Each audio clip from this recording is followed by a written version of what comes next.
সালে একটি স্বাধীনতা অর্জন করেছি। 1971 সালে 16 ডিসেম্বর আরেকটি বিজয় আমরা অর্জন করেছি। আরেকটি বিজয় আমরা অর্জন করেছি 2024 সালের 36শে জুলাই।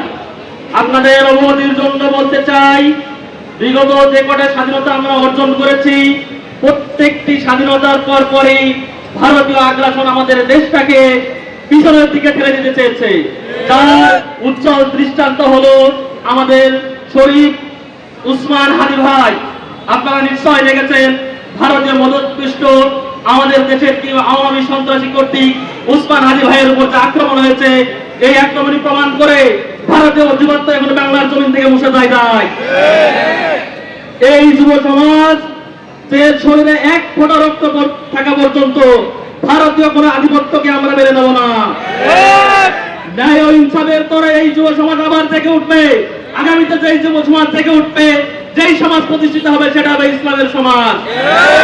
ন্যায় ও ইনসাফ প্রতিষ্ঠার তরে আমরা সকলে কাঁধে কাঁধ মিলে কাজ করব। এই বাংলাদেশকে আরো সুন্দরভাবে গড়ে তোলার জন্য আমরা ঐক্যবদ্ধভাবে এই বাংলাদেশকে এগিয়ে নিয়ে যাব এবং এই যুব সমাজই এর অগ্রসরে ভূমিকা পালন করবে ইনশাআল্লাহ।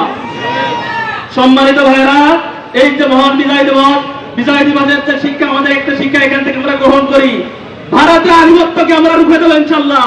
আমাদের একটাই স্লোগান, ভারতীয় কোন আধিপত্যকে এই যুব সমাজ মেনে নেবে না, মেনে নেবে না।